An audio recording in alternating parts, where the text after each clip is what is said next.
Beloved members of First Unitarian, it is so good to be here today and for the rest of this week. I'm very grateful for this honor that Daniel extended to me to be a minister in your midst over the course of this week. And it is another great pleasure to get to share the chancel with Aaron.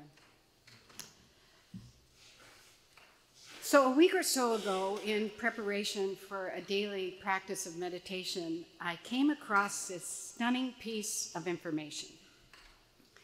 In a reading by Mark Nepo, I learned that a baby chick doesn't just hatch. Well, it does hatch, but the hatching is actually a terrifying event if you think of it from the perspective of the bird. In the moment before birth, the small hatchling has eaten all of its food, and its growing body presses against every contour and curve of the shell. There is no more room. There is no more food. The chick hatches because its body is painfully cramped inside the world of the egg, and it is starving. There is so much discomfort that the chick is driven to peck its way into whatever is on the other side of the world, whatever is on the other side of safety, because there is nothing else to do and survive. The world literally breaks apart. There's no going back. The chick eats bits of its own shell, and its body presses through the emerging cracks. Hatching is not graceful. There is wrestling and rolling around. There's crying and prying. There is exhaustion and power naps. There is a stumbling and trying to hold the head up while getting the feet underneath the body. Hatching is not graceful. It's beautiful to behold, but I dare say the chick would not describe it that way. I think the chick would say hatching is necessity. As Mark Nepo writes, once everything it has relied on falls away, the chick is born. It doesn't die, but falls into the world. I think most of us can name a time when where we were or what we were doing or how we were being was so uncomfortable, so constraining that there was literally nothing to be done but peck away into whatever was on the other side of the egg that we had relied on, whatever was on the other side of safety, because there was nothing else to do and still survive. It may have felt like falling down. It may have felt like death. But instead, you fell into a new world. Whether we like it or not, discomfort, feeling cramped, feeling soul hungry, is the seed of transformation. A psychologist friend of mine, Dr. Donna DeMena, says, everything changes. Change, change, change, change. Yes, change happens, and we celebrate that fact and mark it in our daily lives, as well we should. But change is not transformation. Change, she says, is an occurrence that happens in the context of our own worldview, our eggshell, if you will. Transformation is change that extends beyond the boundaries of our worldview. There's no way that the hatchling can imagine what is on the other side of the egg.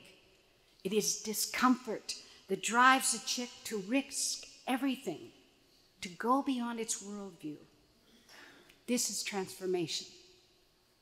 So let me give you a couple of examples. For much of my working life, I've been a freelance performing artist, singing, writing plays and music. And about 15 years ago, when I was still in the height of my musical career, I had been asked to bring a small folk band performing Nordic roots music, yeah, whatever, to Omaha at an outdoor festival. And initially, I thought, this is going to be great.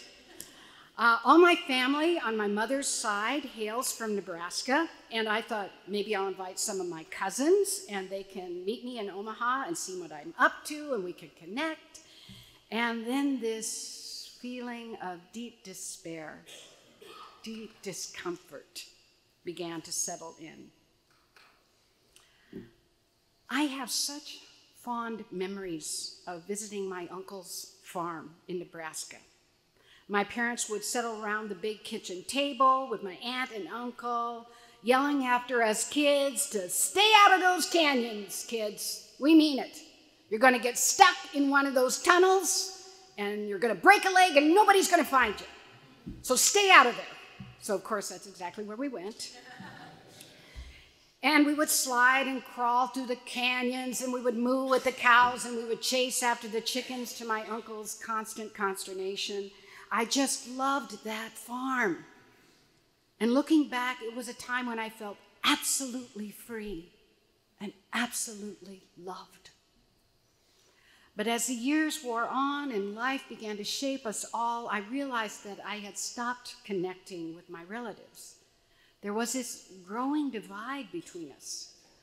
My uncle and aunt and cousins belonged to a very conservative Christian church, and I remember being surprised by some of the things they would say about God, about non-believers, about people of color, about homosexuality. And what they said didn't seem to match up with this big experience of love I had felt. And I just couldn't deal with that cognitive dissonance as a kid, so I just let it go. But then, as fate would have it, I came involved with my partner, Rebecca. And as a young adult, I watched as my cousins played with their kids out on the lawn and openly kissed their spouse at family reunions, and I would find myself avoiding talking about anything but my career. Career. Oh, it's boring. I stayed as far away from the subject of my family as I possibly could. I attended funerals and weddings without my partner, knowing it would be far too uncomfortable for us both. And then finally, I just stopped going altogether. That egg was getting mighty tight.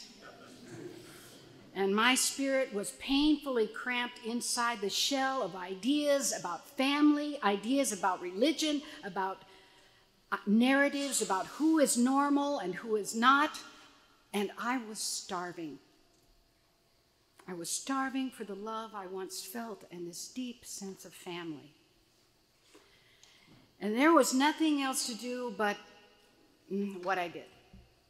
So my cousins arrived in Omaha, and their kids and my aunt were in tow, and they listened to the concert, and they were beaming all the way through, and I was very glad I was singing, because I knew everything we had relied on up to that point for family connection, my silence, my acquiescence to definitions of family, to what is normal, all of it would soon break apart, and we would fall into another world. I couldn't guess what was on the other side. All I knew was that I had to hatch. Now, I wasn't stupid.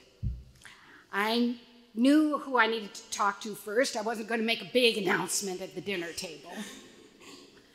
So I wanted to talk to my cousin Debbie, but my aunt had like this sixth sense that day. She was following us around wherever we went. And finally, the evening was nearly done, and I hadn't said anything. I was so disappointed, so disappointed. And my cousins and aunt drove me to my hotel, and I stepped out of the car, and my cousin Debbie asked, "Do you need help with your baggage?" Yes, I definitely need help. I definitely help. I had this small little carry. I knew it was now or never. So with the engine idling, my aunt and cousins in the car nearby, I said something like, look, I've been trying to tell you something all night, but I haven't had the chance. I wish I could do it differently, but this is what I got right here, right now. I partnered with, I am living with, okay, let me start over. I am like married to a woman, and we've been together for a really, really long time, and I know this may not agree with your religious views, but I'm hoping to be reconnected with you and my family, and I don't know how to do that and not tell you who I really am. I tried to get it out as fast as possible. The evening could have gone 1,000 different ways. I'd heard plenty of horror stories, but Debbie took my hand and smiled with such tenderness. I don't care, she said. I love you. What is your partner's name? When you watch a chick being hatched, there seems to be this pivotal break that allows the rest of the process to transpire. There's a lot of rolling around with eggshells still attached to the chick. There's a lot of flopping around, trying to hold the head up, trying to comprehend wings outstretched instead of wings tucked close to the torso. So much of this is true for me and my family. There is still plenty of flopping around, shells of religious doctrine and narratives about what is normal, half attached to our bodies and our conversations. But the real transformation in all of this is not me coming out. That was just the pivotal crack. The real transformation is a shift in our family culture. It is something to do with bringing our full humanity, our whole and holy selves to one another.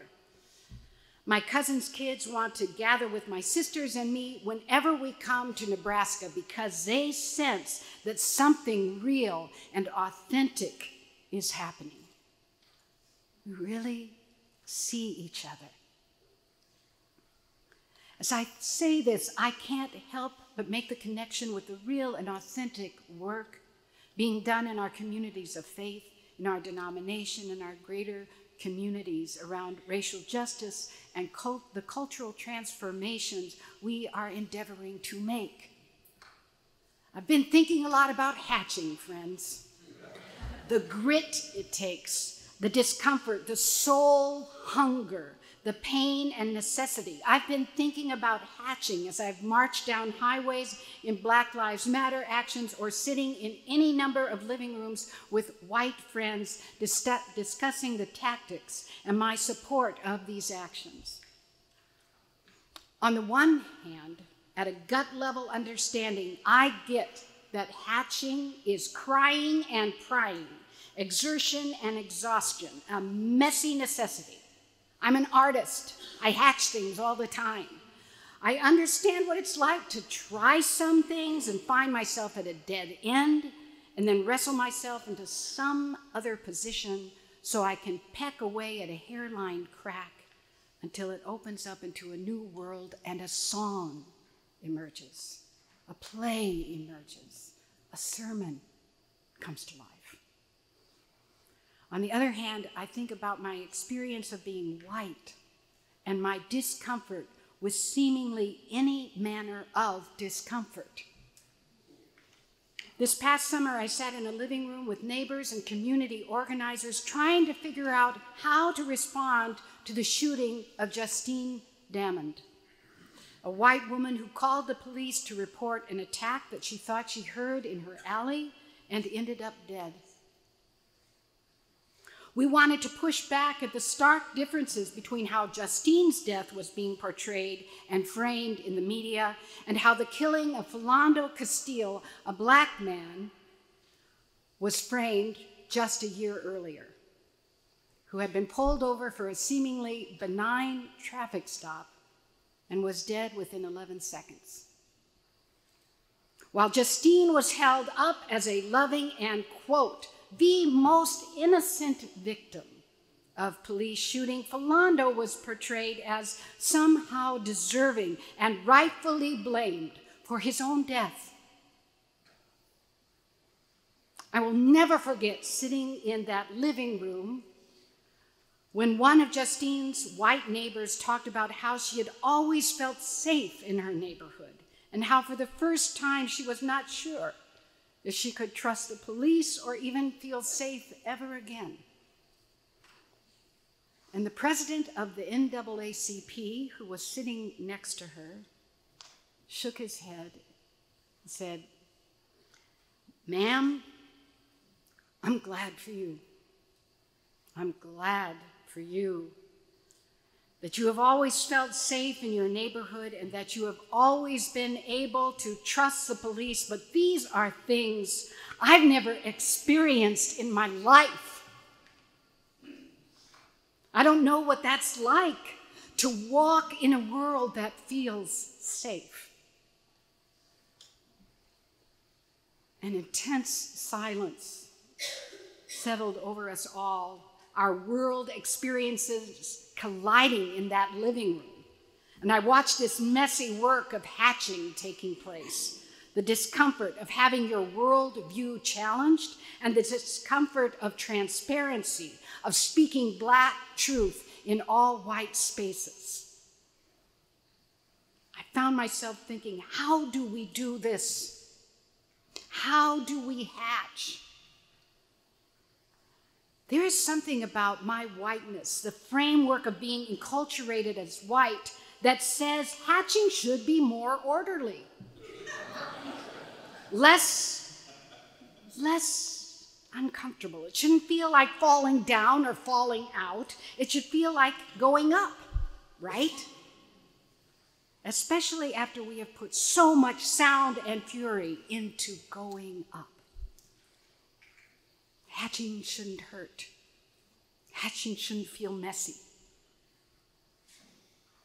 I get this understanding of hatching is absolutely untrue, and yet it's a story I have playing in my head. I'm really coming to understand that this is a pivotal experience of whiteness in the racial paradigm. This is how my whiteness, my need for comfort, comes into play in maintaining a system that kills people, literally and figuratively. And I'm not talking about shutting off my brain or not asking questions, but I am talking about this constant concern with doing things correctly and comfortably.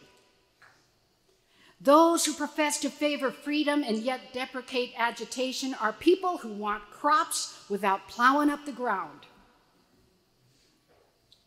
This egg we are all living in is getting mighty tight.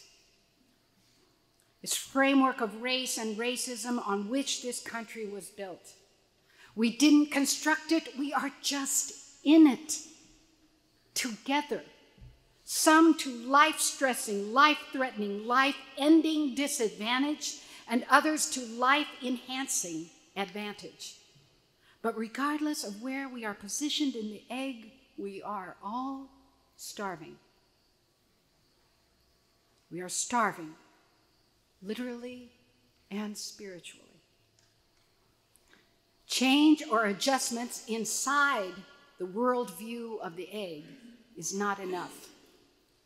We are being called into transformation, the change that is beyond our worldview, whatever lies beyond the walls of the egg. The pecking and prying, this wrestling and rolling around with the eggshells still attached to our bodies and our conversations, this is what is necessary. Friends, take heart. Trust the discord. Trust the anger. Trust the power naps. Trust the broken heart. Trust the tenderness. It is all a part of hatching. It is all a piece of transformation. May we peck and pry until we are born whole and holy in the new world with our wings outstretched at last. Hallelujah. Hallelujah and amen.